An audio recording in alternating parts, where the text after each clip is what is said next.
நலாஸ் நாட்டு சர்க்கரை நலமுடன் வாழ நலாஸ் இந்தியாவிலேயே நாட்டு சர்க்கரைக்கு ISI முத்திரை மற்றும் அக்மார்க் அங்கீகாரம் பெற்ற ஒரே நிறுவனம். தொடர்புக்கு 9047053531. அனைத்து ஊடக நண்பர்களுக்கும் பத்திரிகை நண்பர்களுக்கும் வணக்கம். இன்றைய தினம் அனைத்து இந்திய அண்ணா திராவிட முன்னேற்ற கழகம் தேசிய ஜனநாயக கூட்டணியில் அங்கம் வைக்கின்ற அதிமுக கட்சியினுடைய சார்பாக எடப்பாடி சட்டமன்ற தொகுதியிலே போட்டியிடுவதற்கு நான் இன்று வேட்புமனு தாக்கல் செய்துள்ளேன். பல்வேறு தொகுதிகளில் தேர்தல் பிரச்சாரம் மேற்கொண்டிருக்கீங்க. மக்களுடைய மனநிலை எப்படி இருக்கு? பிரகாசமா இருக்குது. வெற்றி வாய்ப்பு அதிகம் உள்ளது. 234 தொகுதியில 210 தொகுதி வெல்லுவோம். இதேதான் திமுகவும் 200 தொகுதிகளுக்கு மேல வெல்லும். அவர் அவருடைய கருத்து சொல்றாங்க, எங்களுடைய கருத்து நாங்க சொல்றோம். நேற்றுக்கு பிரச்சாரத்துல தேமுதிக விமர்சித்ததா சொல்றாங்க. 1% வாக்கு வங்கி தான் உங்களுக்கு இருக்குன்னு சொல்லி இருக்கின்ற நிலை எதுதானே ஒரு பத்திரிகையில் ஊடகத்தில் வந்த செய்தி தான் நான் சொல்றேன். என்ன குற்றச்சாட்டு சொல்றாங்கன்னு சொன்னா அதுக்கு பதில் சொல்ல தயார். ஏமாத்திட்டீங்க இல்லையே, நான் தெளிவுபடுத்திட்டேன். எல்லா பத்திரிகையில ஊடகத்தில் வந்திருக்குது. 2026 கொடுப்பேன்னு சொன்னேன். அவர்களுடைய மனநிலை வேறையா இருந்தது.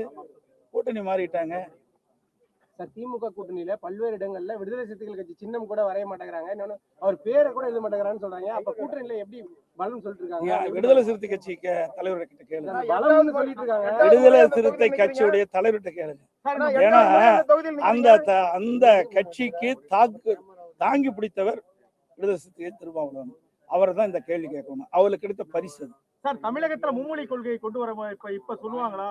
மோடி அவர்களும் அமித்ஷா அவர்களும் சொல்லி சவால் விட்டுருக்காரு ஸ்டாலின் அவர்கள். திரு உதயநிதியை பள்ளிக்கூடம் நடத்திட்டு இருக்காரு, ஸ்கூலு சிபி ஸ்கூல் நடத்திட்டு இருக்காருல்ல. எல்லாம் அவையெல்லாம் நடத்தினா அதெல்லாம் வேணா எந்த மொழி வேணாலும் அனுமதிப்பாங்க. ஆனா கேள்வி விட்டு கேட்கறீங்க. அவரை கேளுங்க. பள்ளிக்கூடம் நடத்திட்டு இருக்காரு, இப்ப ஒரு ஸ்கூல் நடத்திட்டு இருக்காரு இல்ல, சிபிஎஸ்சி ஸ்கூல் நடத்திட்டு இருக்காரு இல்லையான்னு கேளுங்க. குடும்பத்தை சேர்ந்து நடத்திட்டு இருக்காங்க. எடப்பாடி தொகுதியில 8வது முறையா தொடர்ந்து வேட்புமனு தாக்கல் செஞ்சிருக்கீங்க. இந்த தொகுதியில பல்வேறு விஷயங்கள் ஏற்கனவே உங்க ஆட்சி காலத்துல கொண்டு வரப்பட்ட பிஎட் கல்லூரி நிறைய விஷயங்கள்லாம் முடக்கப்பட்டிருக்குது. மறுபடியும் அது நீங்க வெற்றி பெற்று வரக்குள்ள அது மறுபடியும் ஏதாவது புனரமைக்கப்பட்டு திறக்கப்படுமா? அதுக்கு வாய்ப்பு. அனைத்து இந்திய அண்ணா திராவிட முன்னேற்ற கழக ஆட்சியில எந்தெந்த திட்டத்தை கொண்டு வந்தோமோ அந்த திட்டங்கள் முழுவதும் தொடரும். இங்க மட்டுமில்ல, எடப்பாடி சட்டமன்ற தொகுதி மட்டுமில்ல, தமிழ்நாட்டில் இருக்கின்ற 214 தொகுதியிலும் அதிமுக ஆட்சியிலே கொண்டு வரப்பட்ட திட்டத்தை அரசியல் காழ்ப்புணர்ச்சியின் காரணமாக திராவிட முன்னேற்ற கழக அரசு நிறுத்தப்பட்டிருந்தால் அந்த திட்டங்கள் அனைத்தும் மக்களுடைய நன்மை கருதி தொடரப்படும். தொடர்ந்து ஒவ்வொரு பிரச்சாரத்திலையும் தேர்தல் நடக்கிறது தமிழக தேர்தல். ஆனா இது டெல்லிக்கும் அதே மாதிரி பாஜகவுக்கும் திமுகவுக்கும் அப்படிங்கிற ஒரு நெரேட்டிவ் செட் பண்ணது என்ன காரணம் நினைக்கிறீங்க? அவர் வேற வழி இல்ல, ஒன்னும் தெரியல. நடக்கிற தேர்தல் சட்டமன்ற தேர்தல், டெல்லியில பார்லிமெண்ட் தேர்தல்ல சட்டமன்ற தேர்தலில் தான் நடக்குது. அது முதலமைச்சருக்கு புரிஞ்சுக்கணும். புரியாத பேசினா நாங்க என்ன செய்யறது? இந்த கேள்வி அவரிடம் கேட்கணும். தொகுதியில நீங்க கடந்த முறை தேர்தல் 93,000 வாக்குகள் வித்தியாசத்தை இருந்துச்சு. இப்போ தேர்தல் களம் உங்களுக்கு இந்த தொகுதியில் எப்படி இருக்கு? மக்கள் தான் நீதிபதிகள். மக்களுக்காக உழைத்துக் கொண்டிருக்கின்றேன். பத்திரிகையாளர் ஊடகம் நன்றாக தெரியும். எடப்பாடி சட்டமன்ற தொகுதி ஒரு முன்மாதிரியான சட்டமன்ற தொகுதியாக இருக்கின்ற அளவிற்கு மக்கள் என்னென்ன கோரிக்கை வச்சாங்களோ பெரும்பாலான கோரிக்கைகள் நான் நிறைவேற்றிருக்கிறேன். 1-2 விட்டு போயிருந்தால் கிடைக்கின்ற இந்த வாய்ப்பு சட்டமன்ற தேர்தலை வென்று மீண்டும் அதிமுக ஆட்சி மலரும். விடுபட்ட திட்டங்களும் நிறைவேற்றி தருவோம். என்ன சொல்ல போனா 100 ஏரி திட்டம் வேண்டுமென்றே திட்டமிட்டு நான் எந்த இடத்துல அடிக்கல் நாட்டினோ அந்த இடத்துல இன்னும் தண்ணி வரல. எவ்வளவு சோதனை வேதனை. இன்றைக்கு நீர் வெளியே திறக்கப்படுகிறது. உபரியாக வெளியேறுகின்ற பொழுதுதான் நீரேற்றின் மூலமாக வறண்ட ஏரிகளுக்கு நீர் ஏற்படும். ஆனா இந்த ஆட்சி வந்த பிறகு வேண்டுமென்றே திட்டமிட்டு எடப்பாடி சட்டமன்ற தொகுதி மட்டும் பல சட்டமன்ற தொகுதிக்கின்ற ஏரிகள் நீர் நிரப்பதை அரசியல் காழ்ப்புணர்ச்சி காரணமாக நிரப்பாமல் திட்டமிட்டு புறக்கணித்தது. மீண்டும் அதிமுக ஆட்சி மக்களோட துணையோடு வளரும். எடப்பாடி சட்டமன்ற தொகுதிக்கின்ற மக்கள் மீண்டும் எனக்கு ஒரு நல்ல வாய்ப்பை தருவார்கள் என்ற முழு நம்பிக்கை எனக்கு இருக்குது. நான் வெற்றி பெற்று சட்டமன்ற உறுப்பினர் ஆனவுடன் இந்த நிலுவையில் உள்ள பணிகள் எல்லாம் முடித்து மக்கள் பயன்பாட்டுக்கும் விவசாயிகளுடைய நன்மைக்கும் நாங்கள் செயல்படுத்துவோம். இருக்குது. 15ஆம் தேதி கன்னியாகுமரியில் இருப்பதாக சொல்லியிருக்கிறாங்க. 15ஆம் தேதி நான் கன்னியாகுமரியில பாரத பிரதமர் அவர்கள் தேர்தல் பிரச்சார கூட்டத்தில் நானும் கலந்துக்கிறேன். பல்வேறு துறைகள்ல ஊழல் நடந்ததா ஆளுநரை சந்திச்சு நிறைய கோப்புகள் எல்லாம் கொடுத்திருக்கீங்க. இப்ப அந்த ஊழல் நடைபெற்றதா நீங்க ஆட்சிக்கு வந்தா என்ன மாதிரி நடவடிக்கை எடுப்பீங்க? அதுல யார் யார் பட்டியல் இருக்காங்க, என்ன மாதிரி நடவடிக்கை எடுப்பீங்க? ஆளுநருக்கு கொடுக்கப்பட்ட ஊழல் பட்டியலோட அமலாக்கத்துறை ஆதாரத்தோடு இன்றைய ஆட்சியாளர் சட்டம் ஒழுங்கு டிஜிபியிடம் ஒரு ஆதாரத்தோடு அறிக்கை கொடுத்திருக்கிறாங்க. அந்த அறிக்கையின்படி எஃப்ஐஆர் பதிவு செய்ய வேண்டும் சம்பந்தப்பட்ட அமைச்சர் சம்பந்தப்பட்ட அதிகாரிகள் மீது என்று அவர்கள் கடித்து அனுப்பியிருக்கின்றார்கள், அறிக்கை அனுப்பியிருக்கிறார்கள். 3 முறை அமலாக்கத்துறை சட்ட ஒழுங்கு டிஜிபிக்கு அறிக்கை அனுப்பும் எவ்வித நடவடிக்கை எடுக்காத காரணத்தினால் அதிமுக சார்பாக நாங்கள் நீதிமன்றம் சென்று நீதிமன்றமும் அமலாக்கத்துறை ஆதாரத்தோடு கொடுக்கப்பட்ட அடிப்படையில் அரசு அந்த சட்ட ஒழுங்கு டிஜிபி அதுக்கு வழக்கு பதிவு செய்ய வேண்டும் என்று தீர்ப்பு கொடுத்து கூட இன்னும் காலதாமதமாகிறது. அதிமுக ஆட்சி மலரும், இதை சட்ட ரீதியாக சந்திக்கப்படும். காங்கிரஸ் நிர்வாகி தலைவர்கள் கொலை, இந்த மாதிரி பல்வேறு தலைவர்கள் கொலை நடைபெற்றிருக்கு. அதற்கான நீதி எல்லாம் கிடைக்குமா? நிச்சயமாக நீதி கிடைக்கும். அனைத்து இந்திய அண்ணா திராவிட முன்னேற்ற கழகத்தை பொறுத்த வரைக்கும் சட்டத்தின் ஆட்சி நடைபெற்று சட்டத்தை மீறி யாராக இருந்தாலும் தயவுதாட்சியின்றி நடவடிக்கை எடுக்கப்படும். அந்த அடிப்படையில் பொன்மனச்செம்மல் புரட்சித் தலைவர் காலத்திலும் சரி, இதே புரட்சித் தலைவர் அம்மா காலத்திலும் சரி, அம்மாவுக்கு பிறகு அம்மாவுடைய அரசும் சரி, சட்டத்தின் ஆட்சி தான் நடந்தது. யார் தவறு செய்தாலும் அந்த தவறு செய்கிறவர்கள் மீது சட்ட நீதியாக நடவடிக்கை எடுத்துக்கொண்டுதான் இருந்தது. மீண்டும் ஆட்சி வந்தால் எடுக்கப்படும். தொடர்ந்து விஜய் அவர்கள் எங்களுக்கும் திமுகவுக்கு தான் போட்டி அப்படி சொல்றாரு. ஒரு மிகப்பெரிய கட்சியா அதிமுக இருக்கு, ஆனா தொடர்ந்து புறக்கணிக்கிறாரு. அதை எப்படி பாக்குறீங்க? புறக்கணிக்கிறாருன்னு நீங்க தான் அந்த கேள்வி மீண்டும் மீண்டும் கேட்டுட்டே இருக்கிறீங்க. ஏங்க நான் ஏற்கனவே சொல்லிட்டேன், அவருக்கு அப்படி ஒரு கருத்து தெரியும்னு சொல்றாரு. அதுக்கு நாங்க என்ன செய்யறது? அந்த கட்சி தலைவரை தான் நீங்க கேட்கணும். அதிமுக பிரதான எதிர்கட்சி, 31 ஆண்டு காலம் தமிழகத்தில் ஆட்சி புரிந்த கட்சி, பல்வேறு திட்டங்களை கொண்டு வந்து நடைமுறைப்படுத்தி மக்களிடத்தில் மிகப்பெரிய வரவேற்புள்ள கட்சி. எங்களுடைய கட்சி மக்களிடத்திலே நன்மதிப்பு பெற்றுள்ள மீண்டும் ஆட்சிக்கு வர வேண்டும் என்று மக்கள் எதிர்பார்க்கின்ற கூட்டணி அதிமுக தலைமையில் அமைக்கப்பட்டது. அதனால மற்றவர் தலைவர் சொல்வதற்காக எங்களுடைய கட்சி அவர் விமர்சனம் செய்வது சொல்லுவது அறியாமையின் வெளிப்பாடு.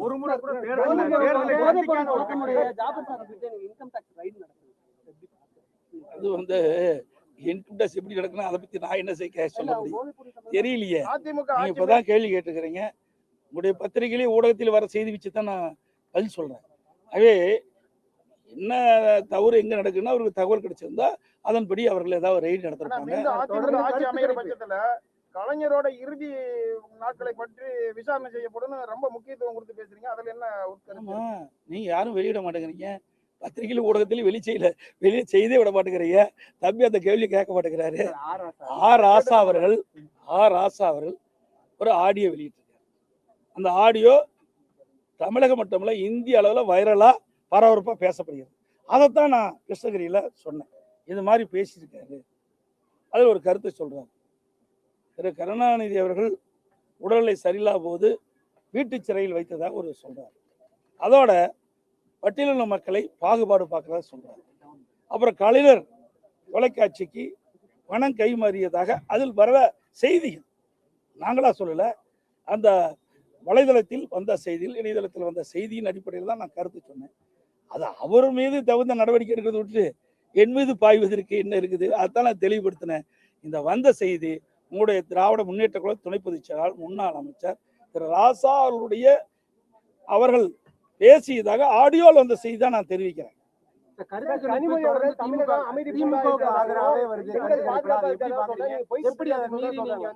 ஊடகம் பத்திரிக்கை நீங்க பார்த்து போடுங்களேன், எது சரி எது தவறுன்னு. என்னை கேட்டா எங்களை தான் சரின்னு சொல்லுவேன். நடுநிலையோட செயல்படுங்க. சொல்றேன், இந்த இடத்துல சொல்றேன், அனைத்து இந்திய அண்ணா திராவிட முன்னேற்ற கழகம் தான் ஆட்சி அமைக்கும். அனைத்து இந்திய அண்ணா திராவிட முன்னேற்ற கழக தலைமையில் அமைக்கப்பட்ட தேசிய ஜனநாயக கூட்டணி தான் அதிக இடங்களில் வெல்லும்.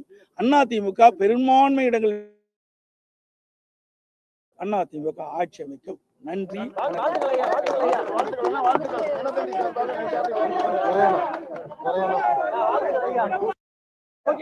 அனைத்து ஊடக நண்பர்களுக்கும் பத்திரிகை நண்பர்களுக்கும் வணக்கம். இன்றைய தினம் அனைத்து இந்திய அண்ணா திராவிட முன்னேற்ற கழகம் தேசிய ஜனநாயக கூட்டணியில் அங்கம் வைக்கின்ற அதிமுக கட்சியினுடைய சார்பாக எடப்பாடி சட்டமன்ற தொகுதியிலே போட்டியிடுவதற்கு நான் இன்று வேட்புமனு தாக்கல் செய்துள்ளேன். நீங்க பல்வேறு தொகுதிகளில் தேர்தல் பிரச்சாரம் மேற்கொண்டு இருக்கீங்க. மக்களுடைய மனநிலை எப்படி இருக்கு? பிரகாசமா இருக்குது. வெற்றி வாய்ப்பு அதிகம் உள்ளது. 234 தொகுதியில 210 தொகுதி வெல்லுவோம். இதேதான் திமுகவும் 200 தொகுதிகளுக்கு மேல அவர் அவருடைய கருத்து சொல்றாங்க, எங்களுடைய கருத்து நாங்க சொல்றோம். நேற்றுக்கு பிரச்சாரத்துல தேமுதிக விமர்சித்ததா சொல்றாங்க. 1% வாக்கு வங்கி தான் உங்களுக்கு இருக்குன்னு சொல்லி இருக்கின்ற நிலை எதுதானே? உங்க பத்திரிகையில் ஊடகத்தில் வந்த செய்தி தான் நான் சொல்றேன். என்ன குற்றச்சாட்டு சொல்றாங்கன்னு சொன்னா அதுக்கு பதில் சொல்ல தயார். இல்லையே, நான் தெளிவுபடுத்திட்டேன். எல்லா பத்திரிகையிலும் ஊடகத்திலும் வந்திருக்குது. 2026 கொடுப்பேன்னு சொன்னேன். அவர்களுடைய மனநிலை வேறையா இருந்தது. கூட்டணி மாறிட்டாங்க. திமுக கூட்டணியில பல்வேறு இடங்கள்ல விடுதலை சிறுத்தைகள் கட்சி சின்னம் கூட வரைய மாட்டேங்கிறாங்க. இன்னொன்னு அவர் பேரை கூட எழுத மாட்டேங்கிறான்னு சொல்றாங்க. அப்ப கூட்டணியில எப்படி பலம் சொல்லிட்டு இருக்காங்க? விடுதலை சிறுத்தை கட்சி தலைவர்கிட்ட கேளுங்க. பலம்னு சொல்லிட்டு இருக்காங்க. விடுதலை சிறுத்தை கட்சியுடைய தலைவர்கிட்ட கேளுங்க. ஏன்னா அந்த கட்சிக்கு தாங்கி பிடித்தவர் விடுதலை சிறுத்தை திருமாவளவன். அவர் தான் இந்த கேள்வி கேட்கணும். அவருக்கு கிடைத்த பரிசு அது. சார், தமிழகத்துல மும்மொழி கொள்கையை கொண்டு வர இப்ப சொல்லுவாங்களா மோடி அவர்களும் அமித்ஷா அவர்களும் சொல்லி சவால் விட்டுருக்காரு ஸ்டாலின் அவர்கள்? ஏன் திரு உதயநிதியே பள்ளிக்கூடம் நடத்திட்டு இருக்காரு, ஸ்கூலு சிபிஎஸ்சி ஸ்கூல் நடத்திட்டு இருக்காருல்ல. எல்லாம் அவையெல்லாம் நடத்தினா அதெல்லாம் வேணா எந்த மொழி வேணாலும் அனுமதிப்பாங்க. ஆனா கேள்வி மட்டும் கேட்கறீங்க. அவரை கேளுங்க. பள்ளிக்கூடம் நடத்திட்டு இருக்காரு, இப்ப ஒரு ஸ்கூல் நடத்திட்டு இருக்காரு இல்ல, சிபிஎஸ்சி ஸ்கூல் நடத்திட்டு இருக்காரு இல்லையான்னு கேளுங்க. குடும்பத்தை சேர்ந்து நடத்திட்டு இருக்காங்க. எடப்பாடி தொகுதியில 8வது முறையா தொடர்ந்து இன்னைக்கு வேட்புமனு தாக்கல் செஞ்சிருக்கீங்க. இந்த தொகுதியில பல்வேறு விஷயங்கள் ஏற்கனவே வந்து உங்க ஆட்சி காலத்துல கொண்டு வரப்பட்ட பிஎட் கல்லூரி நிறைய விஷயங்கள்லாம் முடக்கப்பட்டிருக்குது. மறுபடியும் அது நீங்க வெற்றி பெற்று வரக்குள்ள அது மறுபடியும் ஏதாவது புனரமைக்கப்பட்டு திறக்கப்படுமா? அதுக்கு வாய்ப்பு. அனைத்து இந்திய அண்ணா திராவிட முன்னேற்ற கழக ஆட்சியில எந்தெந்த திட்டத்தை கொண்டு வந்தோமோ அந்த திட்டங்கள் முழுவதும் தொடரும். இங்க மட்டுமில்ல, எடப்பாடி சட்டமன்ற தொகுதி மட்டுமில்ல, தமிழ்நாட்டில் இருக்கின்ற 214 தொகுதியிலும் அதிமுக ஆட்சியிலே கொண்டு வரப்பட்ட திட்டத்தை அரசியல் காழ்ப்புணர்ச்சியின் காரணமாக திராவிட முன்னேற்ற கழக அரசு நிறுத்தப்பட்டிருந்தால் அந்த திட்டங்கள் அனைத்தும் மக்களுடைய நன்மை கருதி தொடரப்படும். தொடர்ந்து ஒவ்வொரு பிரச்சாரத்திலையும் தேர்தல் நடக்கிறது தமிழக தேர்தல். ஆனா இது டெல்லிக்கும் அதே மாதிரி பாஜகவுக்கும் திமுகவுக்கும் அப்படிங்கிற ஒரு நெரேட்டிவ் செட் பண்ணது என்ன காரணம் நினைக்கிறீங்க? அவருக்கு வேற வழி இல்ல, ஒன்னும் தெரியல. நடக்கிற தேர்தல் சட்டமன்ற தேர்தல். டெல்லியில பார்லிமெண்ட் தேர்தல்ல சட்டமன்ற தேர்தலில் தான் நடக்குது. அது முதலமைச்சருக்கு முதல் புரிஞ்சுக்கணும். புரியாத பேசினா நாங்க என்ன செய்யறது? இந்த கேள்வி அவரிடம் கேட்கணும். தொகுதியில நீங்க கடந்த முறை தேர்தல் சந்திச்சபோது 93,000 வாக்குகள் வித்தியாசத்துல இருந்துச்சு. இப்போ தேர்தல் களம் உங்களுக்கு இந்த தொகுதியில் எப்படி இருக்கு? மக்கள் தான் நீதிபதிகள். மக்களுக்காக உழைத்துக் கொண்டிருக்கின்றேன். பத்திரிகையாளர் ஊடகம் நன்றாக தெரியும். எடப்பாடி சட்டமன்ற தொகுதி ஒரு முன்மாதிரியான சட்டமன்ற தொகுதியாக இருக்கின்ற அளவிற்கு மக்கள் என்னென்ன கோரிக்கை வச்சாங்களோ பெரும்பாலான கோரிக்கைகள் நான் நிறைவேற்றியிருக்கிறேன். 1-2 விட்டு போயிருந்தால் கிடைக்கின்ற இந்த வாய்ப்பு சட்டமன்ற தேர்தலை வென்று மீண்டும் அதிமுக ஆட்சி மலரும். விடுபட்ட திட்டங்களும் நிறைவேற்றி தருவோம். இன்னும் சொல்ல போனா 100 ஏரி திட்டம் வேண்டுமென்றே திட்டமிட்டு நான் எந்த இடத்துல அடிக்கல் நாட்டினோ அந்த இடத்துல இன்னும் தண்ணி வரல. எவ்வளவு சோதனை வேதனை. இன்றைக்கு மேட்டூர் அணை நிரம்பி உபரியாக தண்ணீர் வெளியே திறக்கப்படுகிறது. உபரியாக வெளியேறுகின்ற பொழுதுதான் நீரேற்றின் மூலமாக வறண்ட ஏரிகளுக்கு நீர் ஏற்படும். ஆனால் இந்த ஆட்சி வந்த பிறகு வேண்டுமென்றே திட்டமிட்டு எடப்பாடி சட்டமன்ற தொகுதி மட்டும் பல சட்டமன்ற தொகுதிக்கின்ற ஏரிகள் நீர் நிரப்பதை அரசியல் காழ்ப்புணர்ச்சி காரணமாக நிரப்பாமல் திட்டமிட்டு புறக்கணித்தது. மீண்டும் அதிமுக ஆட்சி மக்களோட துணையோடு வளரும். எடப்பாடி சட்டமன்றத்தில் இருக்கிற மக்கள் மீண்டும் எனக்கு ஒரு நல்ல வாய்ப்பை தருவார்கள் என்ற முழு நம்பிக்கை எனக்கு இருக்குது. நான் வெற்றி பெற்று சட்டமன்ற உறுப்பினர் ஆனவுடன் இந்த நிலுவையில் உள்ள பணிகள் எல்லாம் முடித்து மக்கள் பயன்பாட்டுக்கும் விவசாயிகளுடைய நன்மைக்கும் நாங்கள் செயல்படுத்துவோம். அமித்ஷா அவங்க எல்லாம் சேர்ந்து கேம்பெயின் பண்றதுக்கு வாய்ப்பு இருக்கா சார்? இருக்குது. 15ஆம் தேதி கன்னியாகுமரியில் இருப்பதாக சொல்லியிருக்கிறாங்க. 15ஆம் தேதி நான் கன்னியாகுமரியில பாரத பிரதமர் அவர்கள் தேர்தல் பிரச்சார கூட்டத்தில் நானும் கலந்துக்கிறேன். ஊழல் நடந்ததா ஆளுநரை சந்தித்து நிறைய கோப்புகள் எல்லாம் கொடுத்திருக்கீங்க. இப்ப அந்த ஊழல் நடைபெற்றதா நீங்க ஆட்சிக்கு வந்தா என்ன மாதிரி நடவடிக்கை எடுப்பீங்க? அதுல யார் யார் பட்டியல் இருக்காங்க, என்ன மாதிரி நடவடிக்கை எடுப்பீங்க? ஆளுநருக்கு கொடுக்கப்பட்ட ஊழல் பட்டியலோட அமலாக்கத்துறை ஆதாரத்தோடு இன்றைய ஆட்சியாளர் சட்டம் ஒழுங்கு டிஜிபியிடம் ஒரு ஆதார படி எஃப்ஐஆர் பதிவு செய்ய வேண்டும் சம்பந்தப்பட்ட அமைச்சர் சம்பந்தப்பட்ட அதிகாரிகள் மீது என்று அவர்கள் கடித்து அனுப்பியிருக்கின்றார்கள், அறிக்கை அனுப்பியிருக்கின்றார்கள். 3 முறை அமலாக்கத்துறை சட்ட ஒழுங்கு டிஜிபிக்கு அறிக்கை அனுப்பும் எவ்வித நடவடிக்கை எடுக்காத காரணத்தினால் அதிமுக சார்பாக நாங்கள் நீதிமன்றம் சென்று நீதிமன்றமும் அமலாக்கத்துறை ஆதாரத்தோடு கொடுக்கப்பட்ட அடிப்படையில் அரசு அந்த சட்ட ஒழுங்கு டிஜிபி அதுக்கு வழக்கு பதிவு செய்ய வேண்டும் என்று தீர்ப்பு கொடுத்து கூட இன்னும் காலதாமதமாகிறது. அதிமுக ஆட்சி மலரும், இதை சட்ட ரீதியாக சந்திக்கப்படும். காங்கிரஸ் நிர்வாகி தலைவர்கள் கொலை, இந்த மாதிரி பல்வேறு தலைவர்கள் கொலை நடைபெற்றிருக்கு. அதற்கான நீதி எல்லாம் கிடைக்குமா? நிச்சயமாக நீதி கிடைக்கும். அனைத்து இந்திய அண்ணா திராவிட முன்னேற்ற கழகத்தை பொறுத்த வரைக்கும் சட்டத்தின் ஆட்சி நடைபெற்று சட்டத்தை மீறி யாராக இருந்தாலும் தயவுதாட்சியின்றி நடவடிக்கை எடுக்கப்படும். அந்த அடிப்படையில் பொன்மனச்செம்மல் புரட்சித் தலைவர் காலத்திலும் சரி, இதே புரட்சித் தலைவர் அம்மா காலத்திலும் சரி, அம்மாவுக்கு பிறகு அம்மாவுடைய அரசும் சரி, சட்டத்தின் ஆட்சி தான் நடந்தது. யார் தவறு செய்தாலும் அந்த தவறு செய்கிறவர்கள் மீது சட்ட நீதியாக நடவடிக்கை எடுத்துக்கொண்டுதான் இருந்தது. மீண்டும் ஆட்சி வந்தால் எடுக்கப்படும். தொடர்ந்து விஜய் அவர்கள் எங்களுக்கும் திமுகவுக்கு தான் போட்டி அப்படி சொல்றாரு. ஒரு மிகப்பெரிய கட்சியா அதிமுக இருக்கு, ஆனா தொடர்ந்து புறக்கணிக்கிறாரு. அதை எப்படி பாக்குறீங்க? புறக்கணிக்கிறாருன்னு நீங்க தான் அந்த கேள்வி மீண்டும் மீண்டும் கேட்டுட்டே இருக்கிறீங்க. ஏங்க, நான் ஏற்கனவே சொல்லிட்டேன், அவருக்கு அப்படி ஒரு கருத்து தெரியும்னு சொல்றாரு. அதுக்கு நாங்க என்ன செய்யறது? அந்த கட்சி தலைவரை தான் நீங்க கேட்கணும். அதிமுக பிரதான எதிர்கட்சி, 31 ஆண்டு காலம் தமிழகத்தில் ஆட்சி புரிந்த கட்சி, பல்வேறு திட்டங்களை கொண்டு வந்து நடைமுறைப்படுத்தி மக்களிடத்திலே மிகப்பெரிய வரவேற்புள்ள கட்சி. எங்களுடைய கட்சி மக்களிடத்திலே நன்மதிப்பு பெற்றமில்ல, மீண்டும் ஆட்சிக்கு வர வேண்டும் என்று மக்கள் எதிர்பார்க்கின்ற கூட்டணி அதிமுக தலைமையில் அமைக்கப்பட்டது. அதனால மற்றவர் தலைவர் சொல்வதற்காக எங்களுடைய கட்சி அவர் விமர்சனம் செய்வது சொல்லுவது அறியாமையின் வெளிப்பாடு.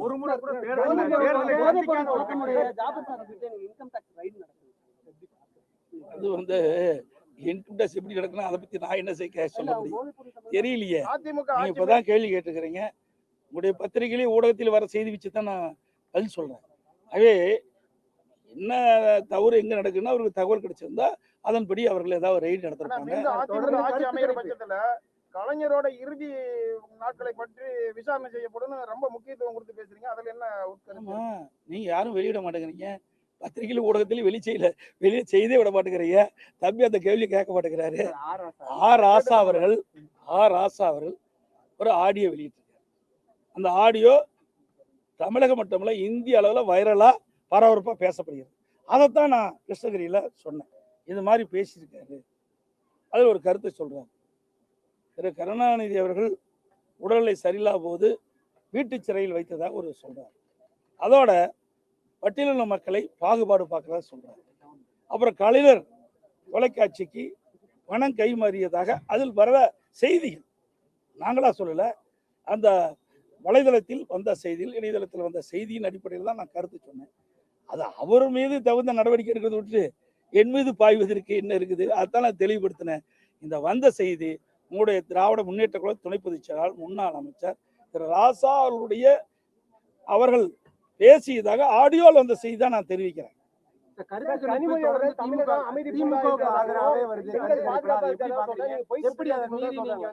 ஊடகம் பத்திரிக்கை நீங்க பார்த்து போடுங்களேன், எது சரி எது தவறுன்னு. என்னை கேட்டா எங்களை தான் சரின்னு சொல்லுவேன். நடுநிலையோட செயல்படுங்க. சொல்றேன், இந்த இடத்துல சொல்றேன், அனைத்து இந்திய அண்ணா திராவிட முன்னேற்ற கழகம் தான் ஆட்சி அமைக்கும். அனைத்து இந்திய அண்ணா திராவிட முன்னேற்ற கழக தலைமையில் அமைக்கப்பட்ட தேசிய ஜனநாயக கூட்டணி தான் அதிக இடங்களில் வெல்லும். அதிமுக பெரும்பான்மை இடங்கள் வெற்றி பெற்று பெரும்பான்மையோட அதிமுக ஆட்சி அமைக்கும். நன்றி.